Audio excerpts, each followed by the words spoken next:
The illusion you were sold. You were promised freedom, but what you were really given was a deadline.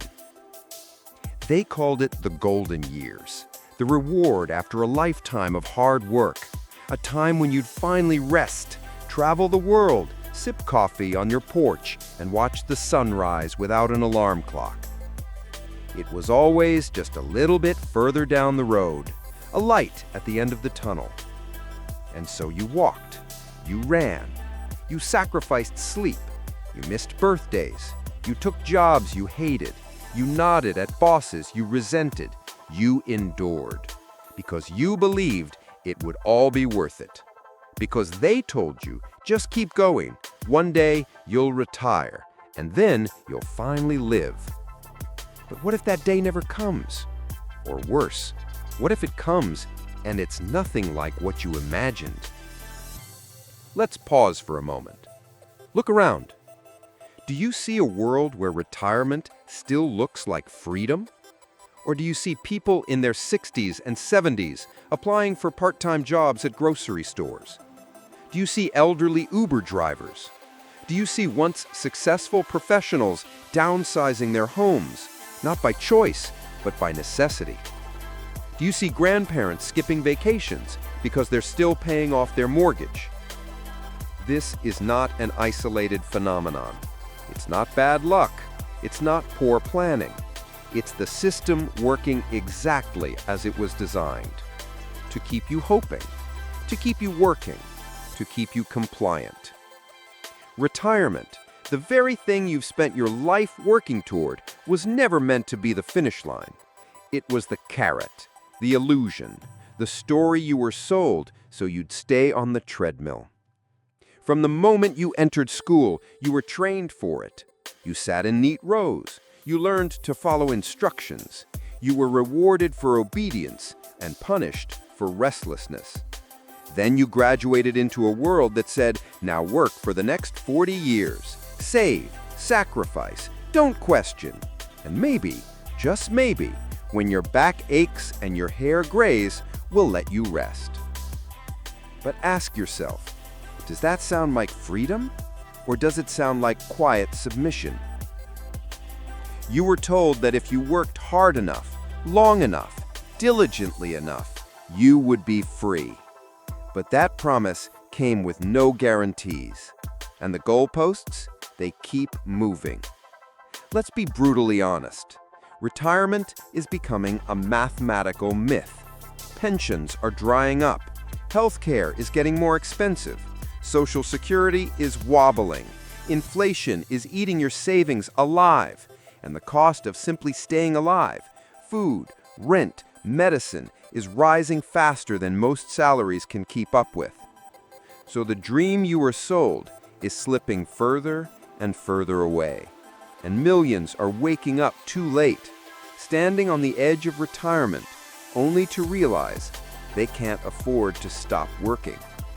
Or worse, they don't even know what life looks like without work, because the dream was never about living. It was about delaying, postponing joy, trading years of energy for a promise that was never real. And if you're still young, you might be thinking, that won't be me. I'm smarter. I'll save more. I'll invest. I'll plan ahead. But planning inside a broken game won't change the rules. You don't beat a rigged system by playing better. You beat it by waking up. Waking up to the illusion, to the manipulation, to the trap dressed as tradition. Because the harsh truth is, you were never meant to retire in peace. You were meant to serve until you're no longer useful, then quietly disappear. Unless you choose something different. You see, this series isn't here to depress you. It's here to expose the lie so you can build something real. Not a fantasy of someday, but a life that matters now. This is not about quitting your job tomorrow. It's about questioning the script you were handed, rewriting your definition of success, and reclaiming the time you still have. Because once you see the illusion, you don't have to live inside it anymore. A manufactured dream, the birth of retirement. Retirement was not created to reward you. It was created to remove you, quietly and obediently. We often think of retirement as a natural part of life, like childhood, school, work, and then rest, as if it's a timeless truth passed down through generations. But it's not. Retirement, as we know it, is barely over a century old. And it didn't begin with compassion. It began with control. Let's rewind to the late 1800s. In 1889, Germany, under the leadership of Otto von Bismarck, became the first nation to introduce a government-funded retirement system. The idea was to give workers financial support in old age. Sounds generous, right? Not quite. The retirement age was set at 70. The average life expectancy at the time? Around 45. In other words, they promised rest only once you were likely dead or too sick to enjoy it. It wasn't a reward. It was a filter, a convenient way to remove aging workers from the labor force without sparking rebellion or resentment. And the idea spread, not because it helped people, but because it helped governments and corporations. In the early 20th century, industrialization exploded. Factories needed strong, reliable, replaceable labor. Youth was productivity. Age was liability. So companies embraced the idea of retirement, not out of kindness, but as a tool to boost productivity, cut costs, prevent labor unrest, and clear room for cheaper, younger employees. To make it work, they needed people to believe in it, to desire it, to strive for it. Thus, a story was born. Work hard, be loyal, sacrifice now, and one day you'll be rewarded. A myth wrapped in hope. And it worked. In America, the Social Security Act of 1935 institutionalized this dream. Suddenly, millions believed retirement was not only possible, but promised. The golden years became a cultural icon. Posters, advertisements, TV shows, all painted the same picture. An elderly couple walking on a beach, hand in hand, smiling with the wind in their hair. Never mind the fact that most people still died before they could truly enjoy it. Never mind that pensions weren't built to last for 30 years of living. Never mind that rest was reserved for those who could afford to wait, because the dream was louder than the truth. And here's the most brilliant part of this design. Retirement became a moral script. If you questioned it, you were seen as lazy. If you wanted rest earlier, you were irresponsible. If you stopped working before the right age, you were wasting your potential. So, you complied. You silenced your exhaustion. You ignored your passions. You told yourself, one day I'll live, just not now. But let me ask you, who does this script really serve? Not you. It serves the machine that needs your labor, the corporation that counts your hours, the system that profits from your energy, your taxes, your belief. Let's be clear. There is nothing wrong with working hard. There is honor in effort and dignity in contribution. But there is something deeply wrong with conditioning an entire society to delay joy, health, and rest for a reward that may never come. And that's what retirement as a concept has done. It promised peace, but built a system of quiet suffering. It promised honor, but concealed extraction. It promised a finish line, but kept moving it further and further away. Now here we are, decades later, living longer, but not freer. Working harder, but resting less. Retirement still exists, but it has become a dream priced beyond reach. And the irony?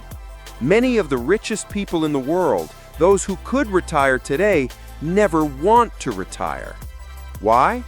Because their work gives them purpose, because they have options, because they don't trade life for survival. They don't chase retirement. They design freedom. And maybe it's time you did too. Why it's no longer possible, mathematically. You did what they told you. You saved, you worked, you waited. But the math no longer adds up. And it hasn't for a long time. Let's strip away the emotions for a moment. No dreams, no slogans, just numbers. Because sometimes the most painful truth isn't hidden in mystery. It's hiding in plain sight on a spreadsheet. You've been told, if you save enough, invest early, and live modestly, you'll retire comfortably. Let's test that. The 40-20 rule, a broken promise. The old model went like this: work for 40 years, retire for 20, save around 10 to 15% of your income, supplement that with Social Security or a pension. Done. You're free. But that model was built on a very different world, where you could buy a house for 3x your salary, where a loaf of bread cost 25 cents, where a single job could support a family of 4, where pensions were guaranteed and inflation was predictable. That world no longer exists. Let's talk about today. Cost of living versus earnings. In most major cities around the world, the cost of living has far outpaced wage growth. Let's say you earn $50,000 a year. You follow the advice, you save 15% of your income for 40 years. That's $7,500 a year. Multiplied over 40 years equals $300,000. Maybe with compound growth, it becomes $600,000 to $800,000. Sounds like a lot? Now divide that over a 20-year retirement. $800,000 divided by 20 equals $40,000 a year, before taxes, before health care, before housing, before emergencies. And that's assuming nothing goes wrong. But something always goes wrong. Inflation, the silent thief. Let's talk about inflation. Even modest inflation, say 3% annually, will cut your money's buying power in half in 24 years. That means $1,000 saved today will feel more like $500,000 in the future. And if you're saving slowly over 40 years, you're not just saving, it's eroding while you save. Your future self isn't rich, he's just slower at going broke. The medical time bomb. Now let's talk about healthcare. In many countries, healthcare costs skyrocket after age 60. In the US, the average couple will spend over $300,000 on healthcare during retirement. That's nearly half of what you just saved. So let's revise that earlier estimate. Your $800,000 is now closer to $500,000 after medical expenses. Still feel safe? Housing, the luxury of stability. Maybe you think, I'll own my home. But what if you rent? Or what if property taxes and repairs and inflation make home ownership a constant expense? What if you want to move closer to family? Or worse, need to? Housing is not a fixed cost. It's a living, breathing drain. And when you're old and tired, you don't want roommates. You want peace, which costs more than you think. Market dependency, the dangerous game. Maybe you say, I'll invest in the stock market. Let the magic of compound interest save me. But retirement savings today are dangerously tied to market performance. A single recession can wipe out 30 to 50% of your savings in a matter of months. Imagine spending 40 years saving only to see half of it vanish at 67. Too old to recover. Too young to die. What then? The longevity paradox. Here's the great irony of our time. You're living longer, but retiring later and running out of money faster. You may live to 85 or even 95. That's 25 to 30 years of post-work life to fund. Think about that. You're being asked to save enough in 40 years to pay for 30 years of no income in a world where costs keep rising. It's not just hard, it's mathematically impossible for most. The harsh truth: most people aren't saving enough. Not because they're lazy, but because they can't. When rent takes 50% of your paycheck, when groceries and gas eat the rest, when one emergency wipes out your savings, saving for retirement isn't a plan, it's a luxury. And yet, society still blames the individual. If only you planned better. If only you worked harder. If only you didn't buy that latte. Meanwhile, billion-dollar systems keep selling you the same lie. Keep going. You're almost there. But you're not. And deep down, you know it. The broken promises of pension and Social Security. You were told, "Don't worry, the system will take care of you." But what happens when the system runs dry and the promise turns into dust? For decades, pensions and Social Security were the backbone of the retirement dream. They were the safety net beneath your hard work, the final reward for loyalty, the handshake at the finish line. But today, that safety net has holes, big ones, and it's getting weaker with every passing year. Let's begin with pensions. The rise and fall of pensions. There was a time when companies proudly offered pensions, guaranteed income for life after retirement. It was a symbol of loyalty, of trust, of commitment between employer and employee. But that time is gone. In the 1980s, over 60% of private sector workers in the U.S. had pensions. Today, less than 15%. Why? Because pensions are expensive, and corporations don't like expenses. They like flexibility. They like profit margins. So they replaced defined benefit plans, guaranteed income for life, with defined contribution plans, like 401ks, where you shoulder all the risk and they get all the relief. Now you're not just the worker, you're the financial planner, investment strategist, and risk bearer. And if your investments fail, that's on you. From guaranteed to gamble. Here's what changed. Old system. You work here for 30 years, we'll take care of you until you die. New system. You work here and we'll throw some money into an account, but whether it's enough to survive is your problem. This isn't retirement, it's roulette. And if you think governments are any better, let's talk about Social Security. The troubled foundation of Social Security. Social Security was introduced in 1935 during the Great Depression. It was designed to prevent elderly poverty, and for a while, it worked. But it was built for a very different population. Fewer retirees, more workers, shorter lifespans, and lower healthcare costs. Today, all of that has flipped. People live longer, fewer workers support more retirees, medical costs are exploding, and birth rates are falling. The math is brutal. In many countries, Social Security is projected to run out of money or fall into deep deficits within the next 10 to 20 years. That doesn't mean it disappears, but it does mean benefits will be reduced or retirement age will increase, or both. And who suffers? Not the rich, not the politicians, not the CEOs with golden parachutes. You. The shrinking check. Even if you do qualify for Social Security, don't expect luxury. In the U.S., the average monthly benefit in 2025 is around $1,800. That's $21,600 a year. Try living off that, especially when rent is $1,200 plus, medications cost hundreds a month, utilities, food, transportation all rise annually. Social Security was never meant to fully fund retirement. It was meant to supplement other savings. But with pensions gone and savings too low, it has become a last hope, not a solid foundation. The psychological damage.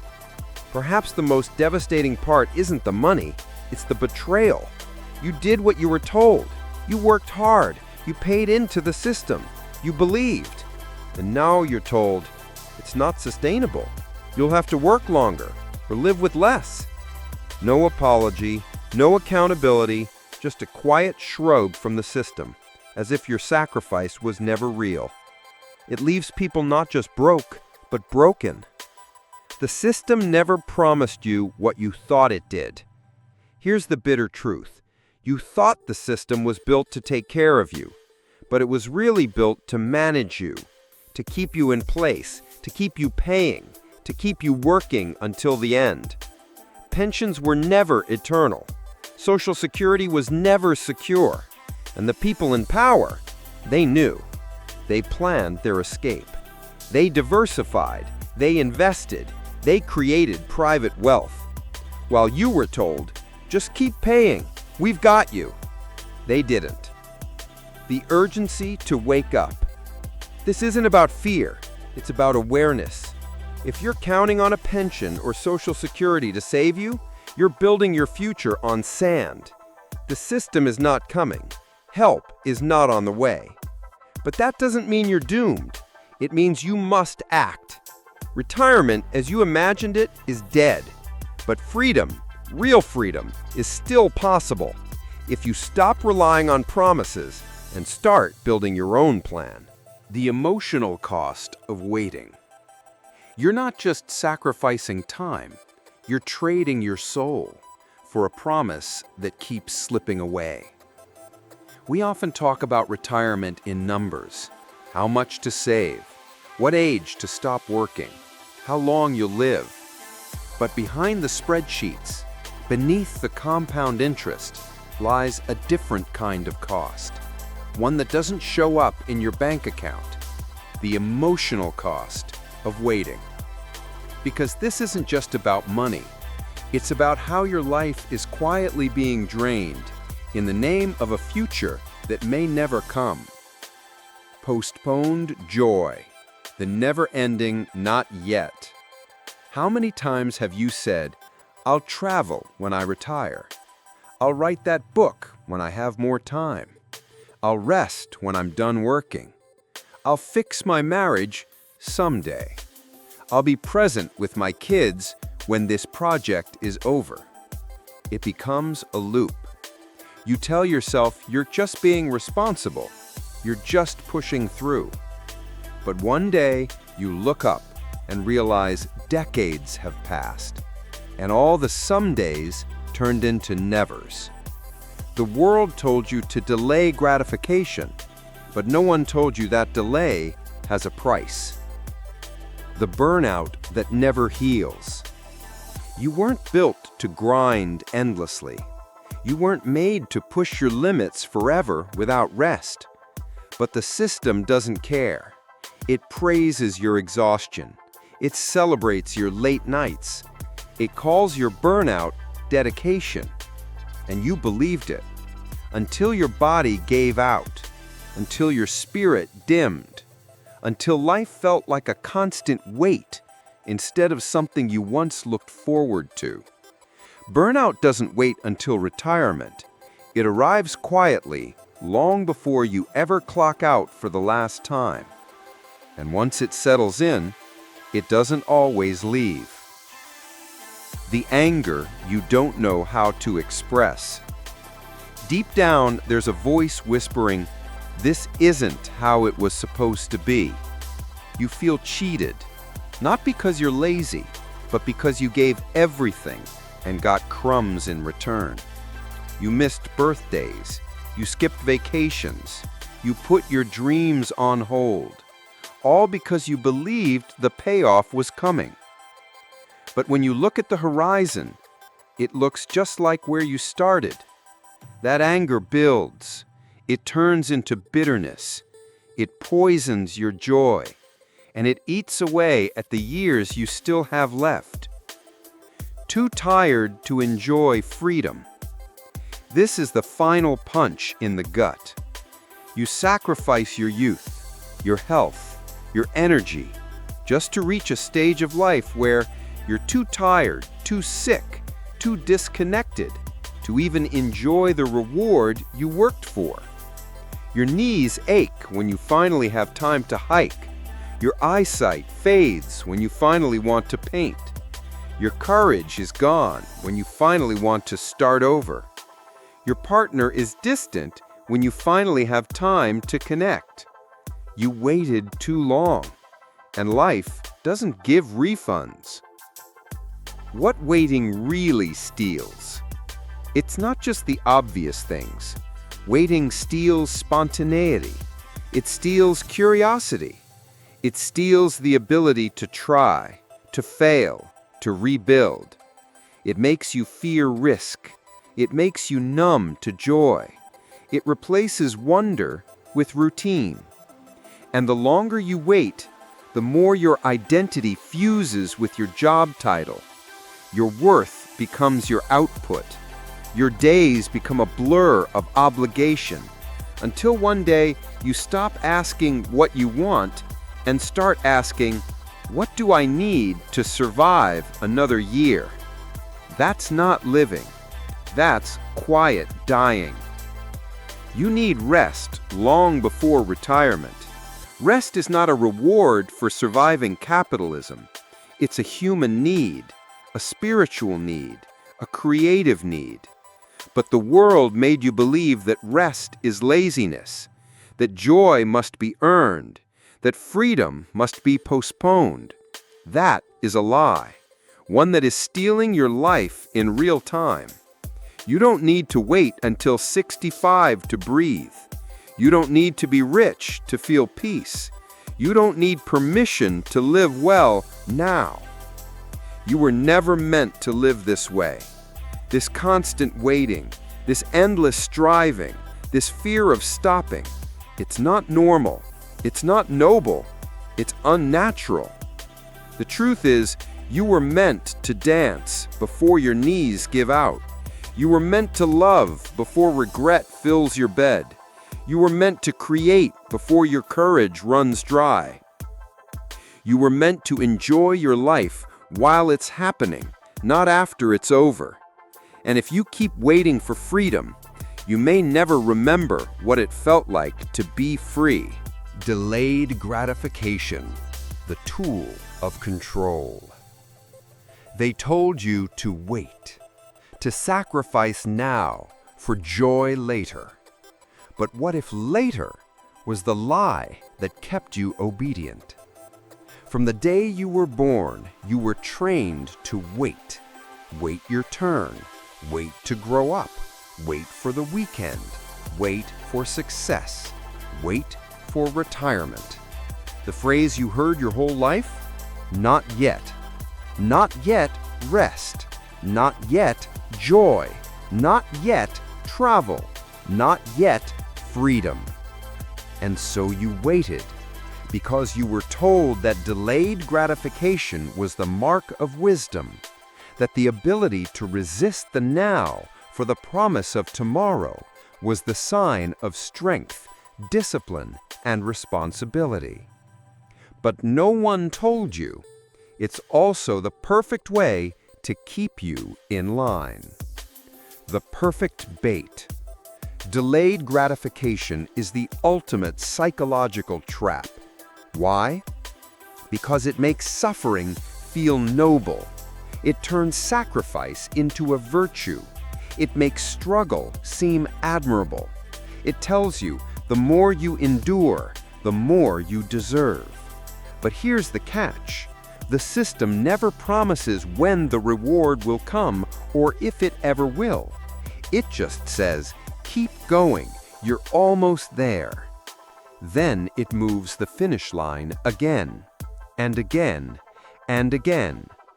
You chase the future like a dog chases a car, running, panting, desperate, never realizing it was never meant to be caught. How delayed gratification controls you. Psychologists call it the hope hook. The idea that as long as you believe relief is coming, you'll tolerate anything. Long hours, low wages, lost health, dead relationships, empty lives, all in the name of someday. It keeps you compliant, polite, productive, predictable. Because if you stop and say, this isn't worth it, the whole system shakes. So they teach you young. Study now, success later. Work now, rest later. Obey now, freedom later. What if later never comes? They don't answer that because they don't want you to ask. The economics of obedience. Let's be blunt. Delayed gratification is not just philosophy, it's economics. The longer you work without reward, the more you produce, the less you question, the more taxes you pay, the more you spend to self-soothe. It's a perfect cycle. You delay joy, you feel empty, you buy things to fill the void, you work more to pay for the things, you delay joy again, they profit, you spiral. And all the while, you tell yourself, this is just a phase, one day I'll be free. But you're not living a phase, you're living a pattern.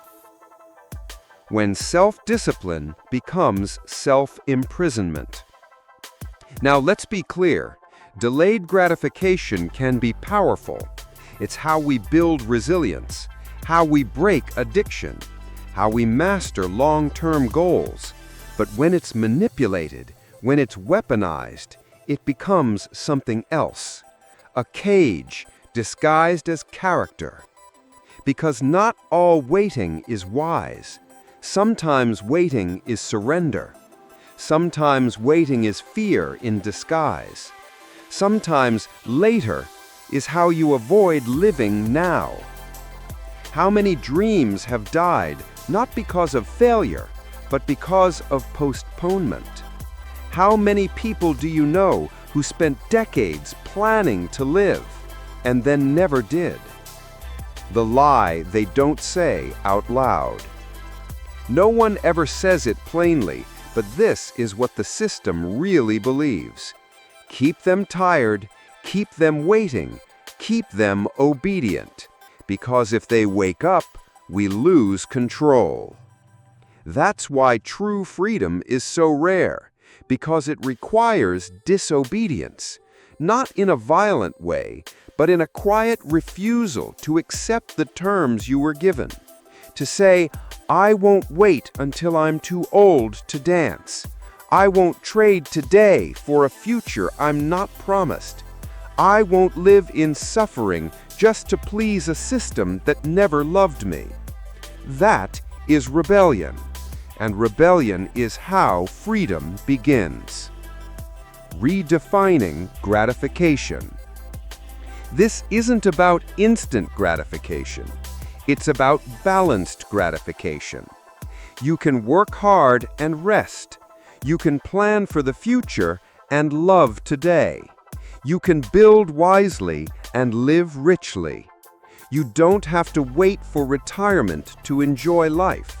You don't have to wait for permission to be joyful. You don't have to postpone meaning, connection, wonder, beauty. Those things don't belong to the future. They belong to you right now. The moment you stop waiting, you start living. Freedom isn't something you get handed at 65. It's something you claim when you realize the game is rigged and you stop playing by its rules. And when you do, everything changes. You make different decisions. You chase different dreams. You stop obeying fear. You stop asking for approval because you're no longer living for someday. You're living today, fully, deliberately, bravely. And that is the kind of wealth no retirement plan can buy. Stories of those who believed too long. They gave everything, their time, their health, their dreams, believing freedom was just a little further. But by the time they arrived, it was too late. Numbers make you think, but stories make you feel. And behind every retirement statistic, there's a human being. one who hoped, who worked, who waited. This chapter is for them, not to shame, not to mock, but to wake us up before we follow the same path. These are real people, real lives, real heartbreaks. Story 1. The man who worked 45 years and died a month into retirement. His name was Thomas, a machinist in Michigan. Started working at 20, punched the clock for 45 years, never called in sick, never took a real vacation. Every morning, he packed the same lunch, drove the same route, told his co-workers, "Just a few more years, then I'm out of here." He saved, he planned, he dreamed of fishing trips and finally finishing that novel. On his 65th birthday, they threw him a party at the factory, gave him a cake, a plaque, a handshake. 30 days later, Thomas had a heart attack in his sleep. Gone, before he ever cast a line, before he ever wrote a word. His wife said, "He died with his lunchbox still by the door. He never got to live." He did everything right, but he never got to live. Story 2. The teacher who couldn't afford to stop teaching. Meet Linda, a high school English teacher in Texas. She taught for 38 years, inspired thousands of students, worked nights tutoring, summers teaching summer school, always believed her pension would carry her through retirement. But when she turned 62, she got the truth. Her pension had been slashed. Her medical bills were growing. Her house still had a mortgage. Her Social Security wasn't enough. She cried the night she realized she couldn't stop working. She was tired, her back hurt, her energy was gone. But the system had a simple answer: just keep going. So she did. She now teaches part-time at a community college, not because she wants to, but because she has to. She said, "I feel like I'm sprinting in slow motion. I'm running toward rest, but it keeps moving further away." Story 3. The executive who realized he missed his entire life. Robert was a name you'd respect. A regional VP for a major corporation. 30 decades of climbing ladders. Business class flights, corner offices, big salary, bigger titles. But with that came long nights, missed dinners, anniversaries forgotten, and children raised by screens. He told himself, "I'm doing this for my family. Once I retire, we'll be together. Once I retire, I'll make it all up." At 60, he stepped down. 7-figure retirement package, luxury condo in Florida, and silence. His wife had emotionally left years ago. His kids were strangers. His body, once strong, was now weak. He tried to reconnect, but couldn't. One evening, he sat on the beach alone and whispered, "I built a kingdom, but lost the ones I built it for." No one robbed him. No tragedy struck. He just waited too long. The common thread. They were different people, different jobs, different stories, but they all believed the same myth: that life could wait, that love could wait, that rest could wait, that freedom would still be there when they were finally ready. But time doesn't work that way. You can't store it. You can't pause it. You can't exchange it for money later. Time only moves forward, and once it's gone, it doesn't return. Their stories are warnings, not sentences. This isn't about fear. It's about awareness. These people didn't fail. The story they were sold did. And the worst part is that they thought they were the only ones struggling. Because no one talks about this. No one tells you the truth until it's too late. No one admits how many people are working, not out of passion, but because they have no other choice. But you can break that cycle. You can decide to live now, to love now, to rest now, to build freedom now, before you become the next story, before you die with your lunchbox still by the door. Why the system needs you to keep believing. It's not an accident. The dream stays alive because the system dies if it doesn't. If you've made it this far, you've probably started asking the same burning question. If retirement is so broken, why does everyone still believe in it? Why do your teachers, your parents, your friends, your government, your employer all keep repeating the same script? Why are you still told, keep working, keep saving, your time will come? Even when the math doesn't work, even when the promise fails. The answer is uncomfortable, but it's simple. Because the system depends on your belief. Not your success, not your fulfillment, not your freedom. Your belief.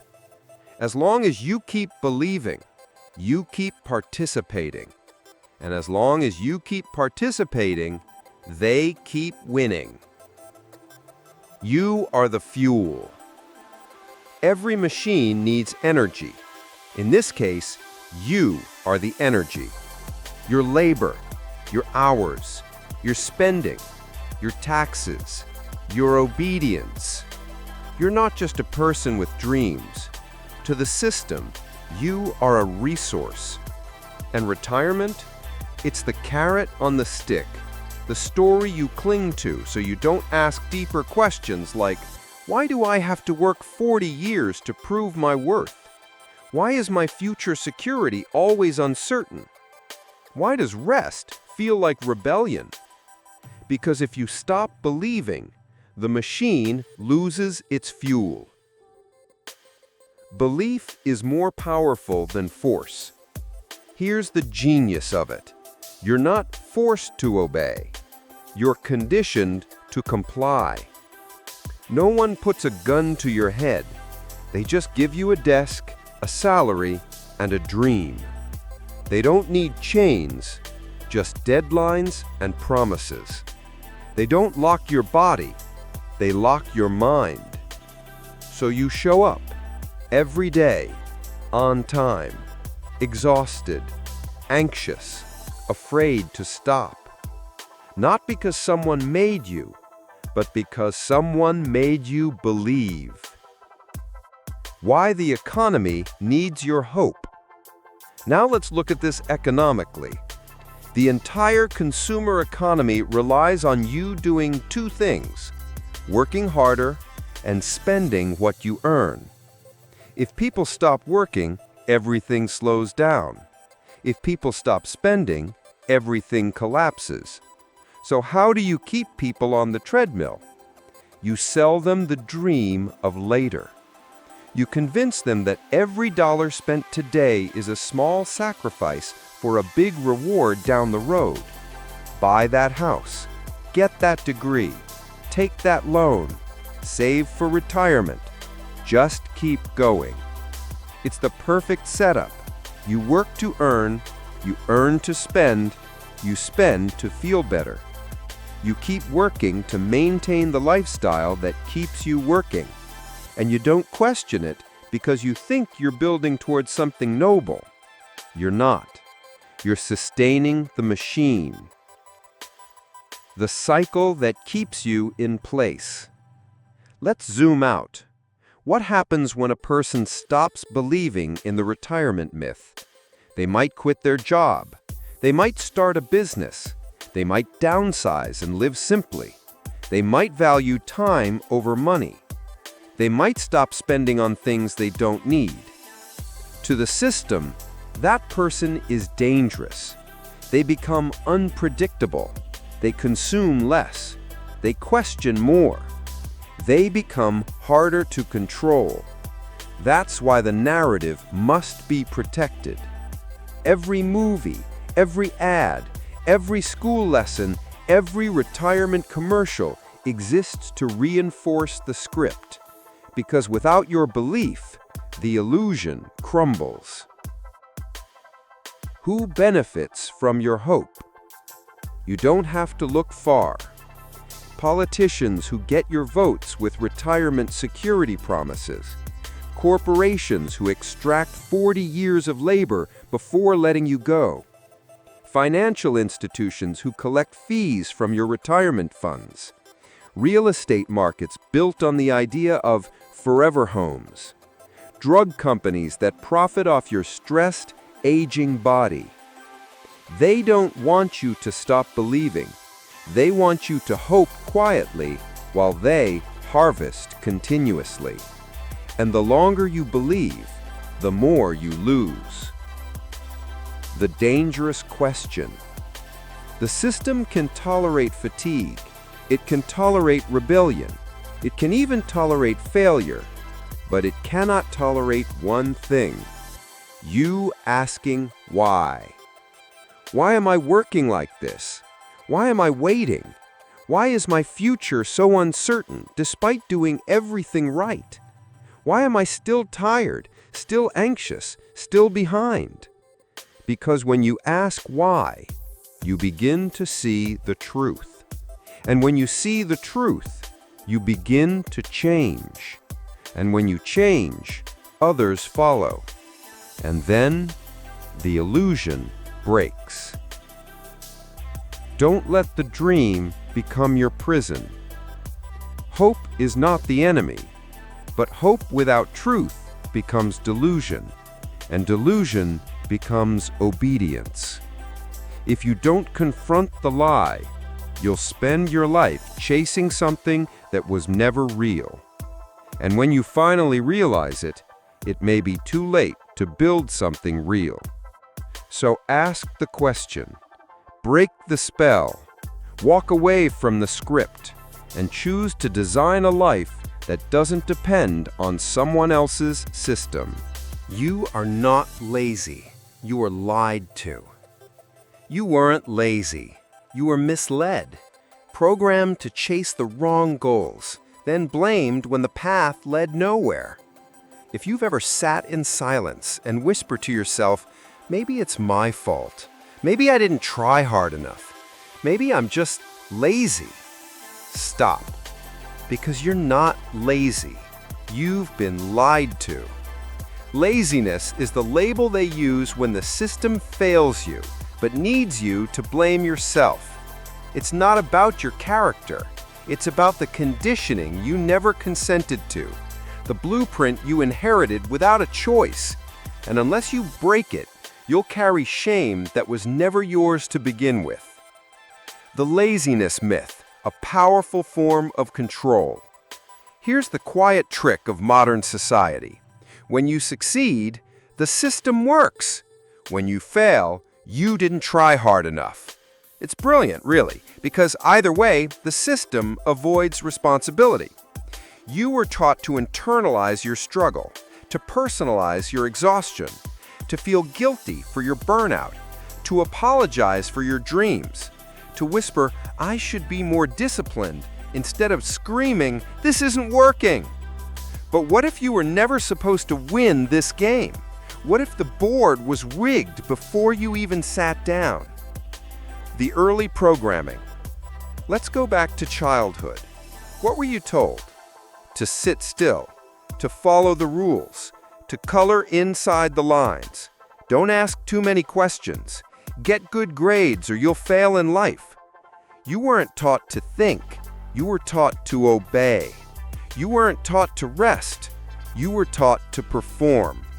From the age of 5, your value was measured by scores, productivity, politeness, and compliance. And then when you got tired, when you struggled, when you hesitated, you were told, "You're not trying hard enough." But what if you were just human? What if your soul rejected a system that didn't fit you? That's not laziness. That's intelligence. Productivity equals not worth. You live in a culture that glorifies exhaustion. The more hours you work, the more respect you earn. The less you sleep, the more committed you seem. So when you pause, just for a moment, you feel guilty, like you're falling behind, like everyone else is sprinting and you're stuck. You measure yourself by what you produce, not by what you feel, not by how you grow, not by how alive you are. And when that measurement turns up empty, you assume it's your fault.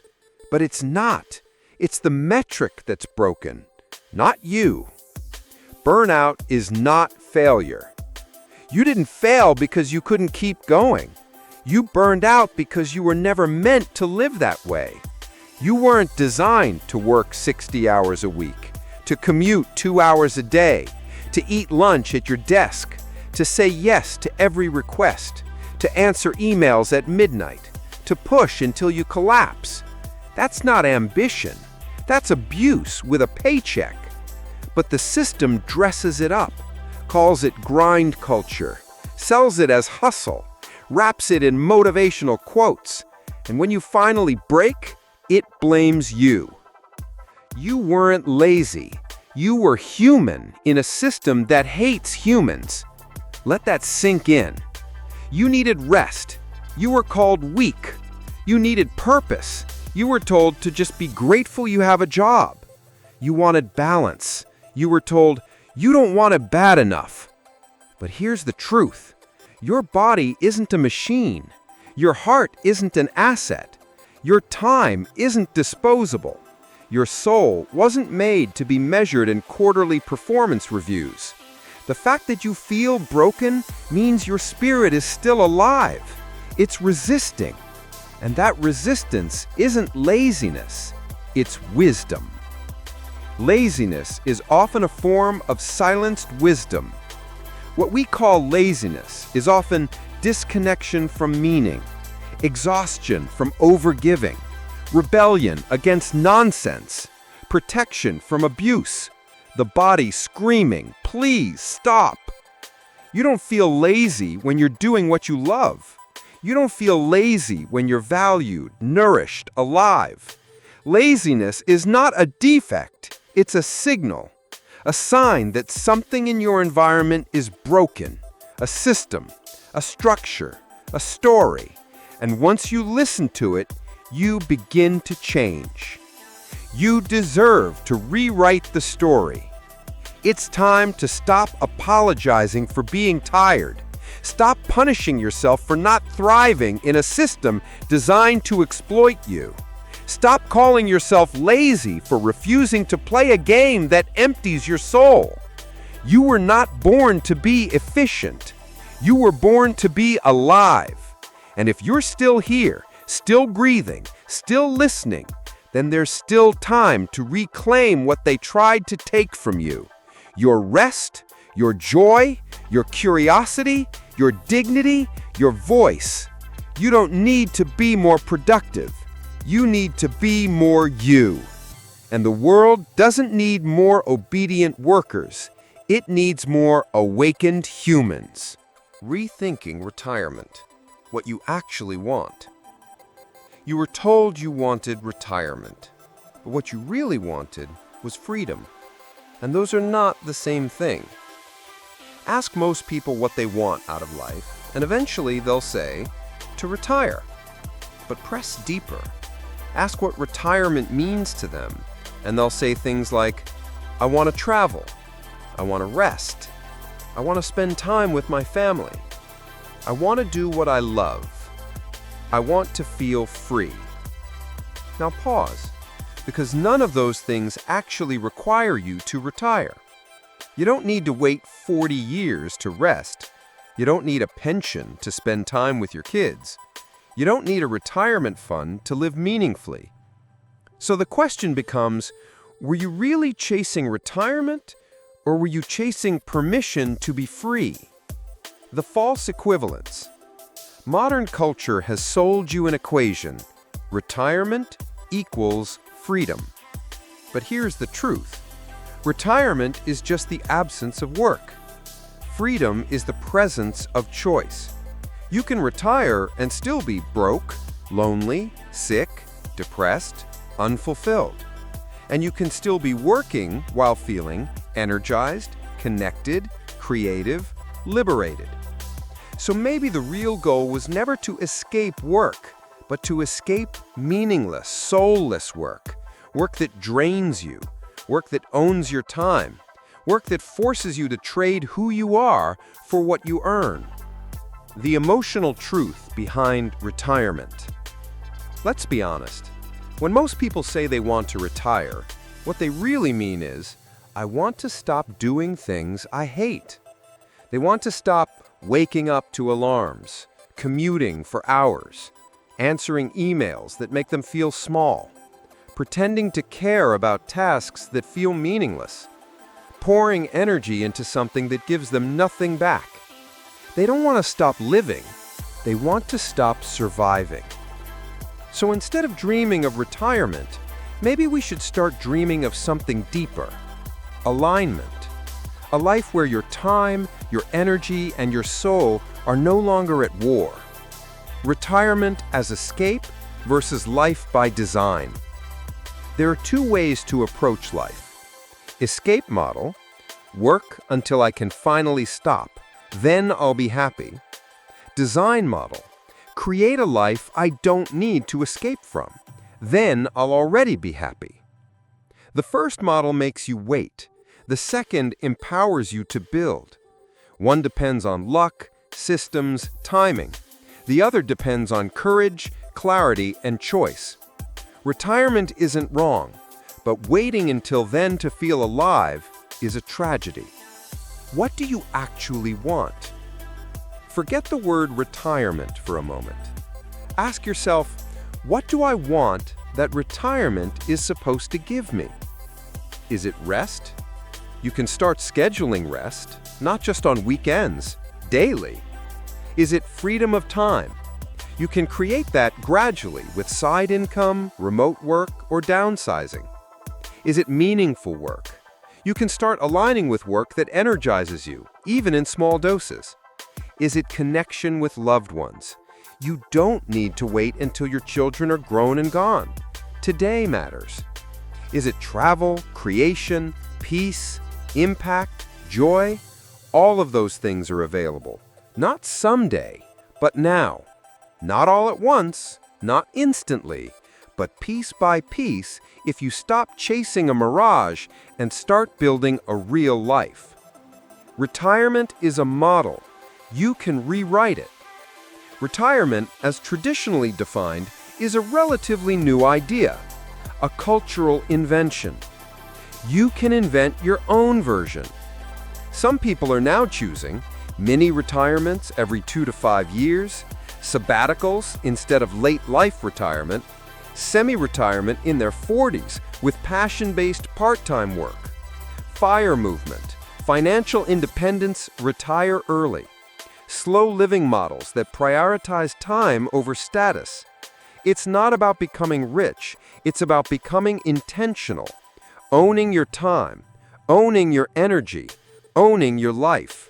That is retirement in its purest form, and you don't need to be 65 to begin it. You don't need to escape if you're already free. The truth is, retirement was never the dream. Freedom was.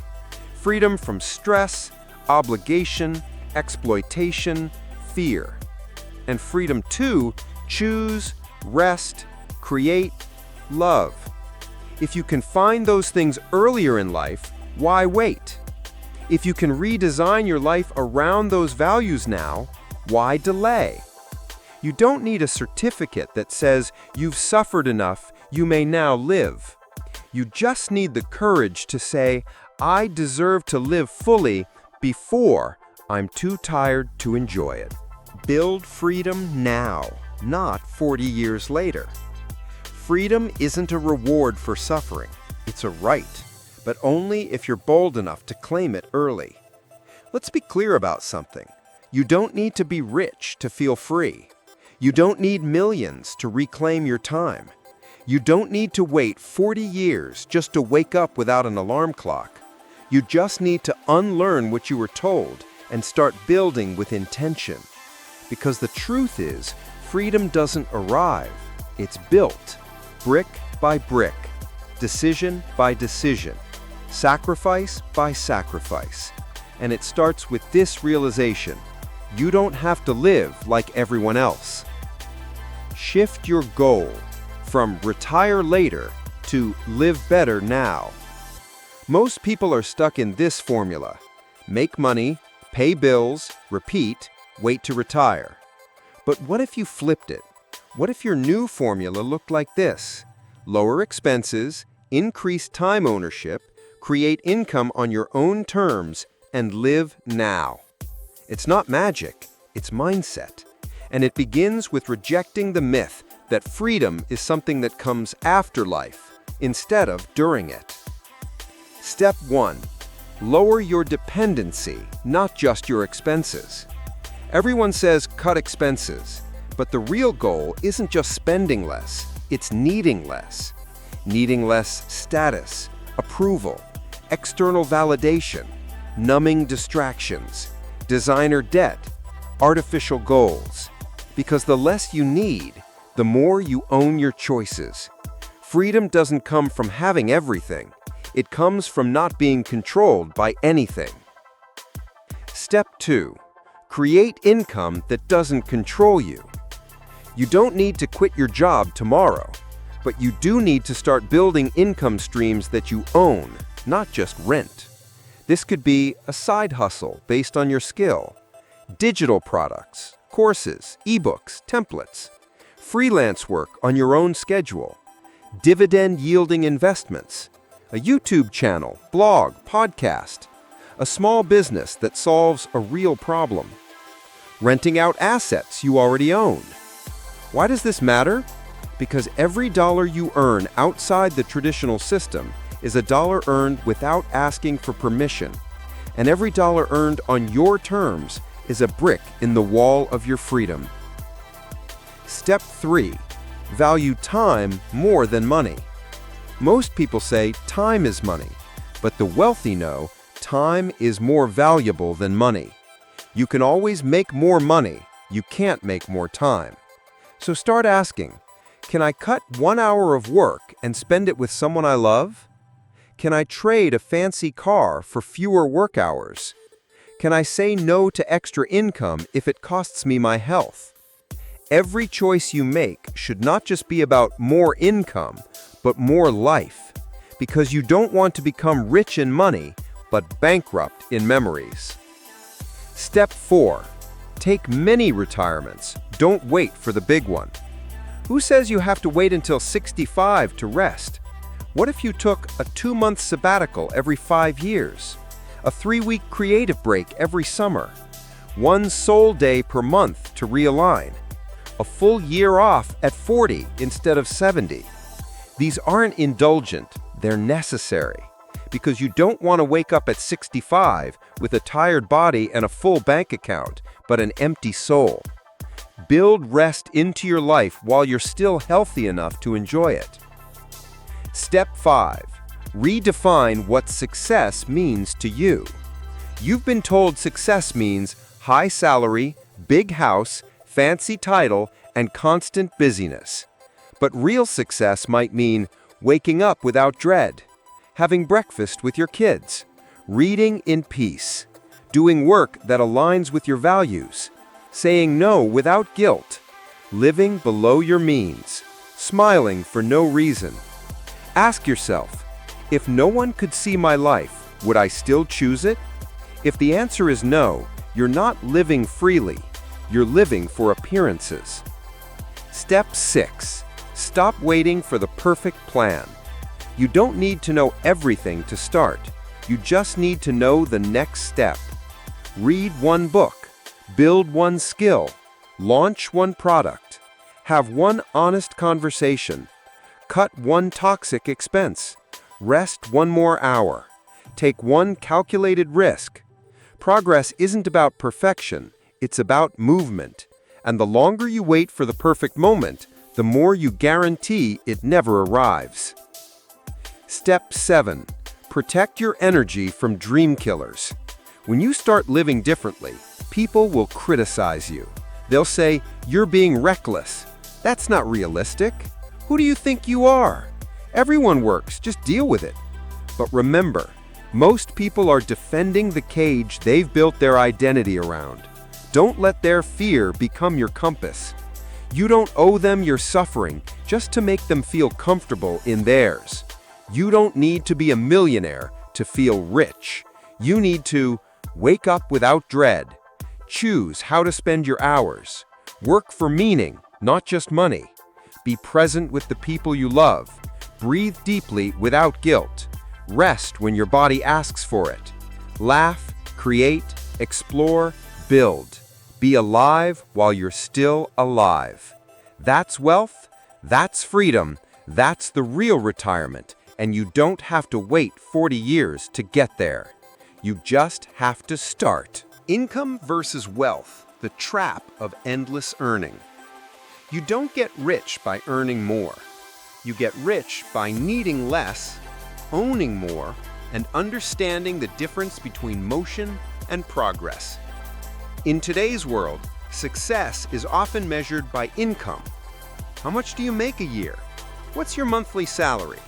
What's your hourly rate? But here's the truth nobody teaches you. High income does not equal wealth. In fact, many people who earn a lot stay broke. Why? Because they confuse cash flow with freedom. They think because they make $100K, $200K, or even more, they're safe. But if their expenses rise with their income, if their lifestyle grows faster than their investments, if their time is still fully owned by someone else, then they're not wealthy. They're just trapped in a shinier cage. The income trap, when more never feels like enough. Let's take two people. Person A earns $50,000 a year, spends $30,000, saves and invests the rest, has zero debt, owns modest assets, sleeps well. Person B earns $150,000 a year, spends $155,000, has debt on house, cars, and credit cards, lives paycheck to paycheck, constantly stressed. Who's richer? Most people would say person B because of their income, but person A is actually wealthier because they have margin, freedom, and peace. The world wants you to chase income, but real power comes from understanding it's not what you earn, it's what you keep, own, and control. Lifestyle creep, the enemy of freedom. You get a raise, you upgrade your apartment. You get a bonus, you buy a new car. You hit a milestone, you book a fancier vacation. It feels good for a moment, but every upgrade becomes the new baseline. Now you have to maintain it. Now you need more just to stay where you are. Now enough is always one step ahead. This is the treadmill of middle-class ambition. Running harder, spending more, feeling emptier. It's why people who make $250,000 a year often feel just as broke as those making $50,000, because they built a life that depends on constant earning and no longer allows them to stop. That's not wealth. That's elegant slavery. Earning versus owning. Here's the key distinction. Earning is what you do to make money. Owning is what keeps making money for you. If you stop working and the money stops, you are earning dependent. If you stop working and the money keeps flowing, you are becoming wealthy. Wealthy people focus on assets that grow, not liabilities that look good. Systems that scale. Businesses, royalties, dividends, real estate, equity. Time ownership, not just cash flow. They're not addicted to more. They're addicted to leverage. And until you make that shift, you'll always be earning, but never arriving. Time rich versus money rich. Let's ask the real question. If you had to trade all your money just to get your time back, would you do it? Because that's what most people are doing in reverse. They trade their time, their mornings, their nights, their weekends to earn more money, only to spend that money on things that numb them from the loss of time. It's a vicious cycle. Work more, feel less alive. Buy more to feel better. Work more to afford what you bought. Repeat. But the wealthiest people in the world don't just own money. They own Monday mornings. They own quiet afternoons. They own choices. Because they focused not on income, but on designing a life that gave them space to breathe. Mindset shift from income chaser to wealth creator. Ask yourself, are you working to earn or working to own? Are you trying to look rich or be free? Are you chasing comfort or building leverage? It's easy to fall for the income trap because income is visible. You can brag about it. You can show it off. But wealth is quiet. It accumulates slowly. It shows up when you can walk away from pressure, not when you flash your lifestyle. Start shifting your focus from salary to ownership, from consumerism to control, from how much I make to how much I keep and grow, from impressing others to empowering yourself.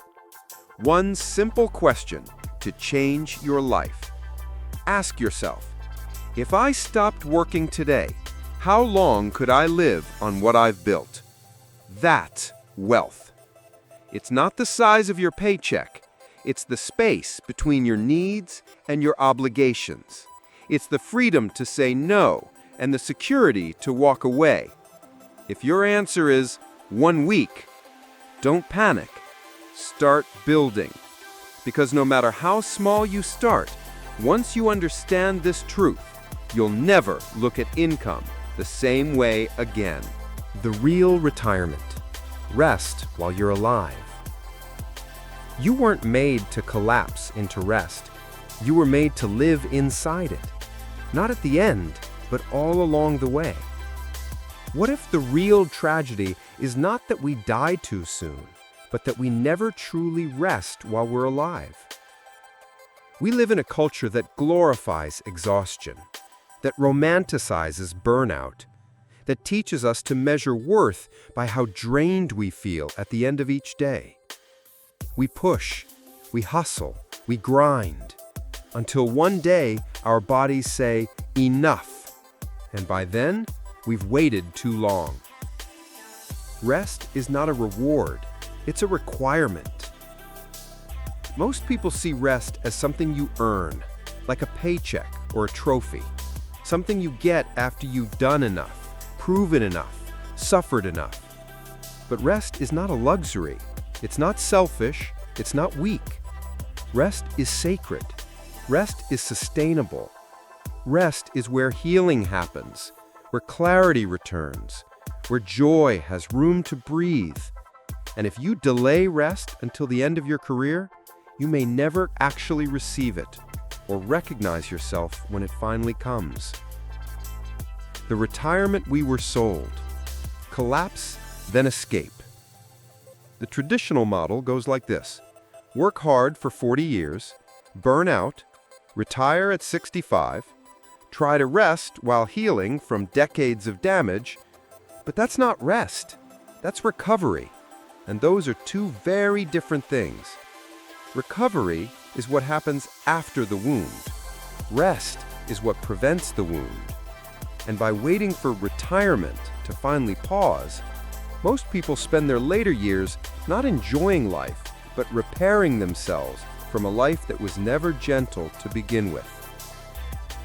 What if you built rest into your life now? What if you didn't wait? What if you took one slow morning every week? What if you scheduled no-goal weekends? What if you gave yourself permission to pause without guilt? What if you chose peace over pressure, presence over productivity?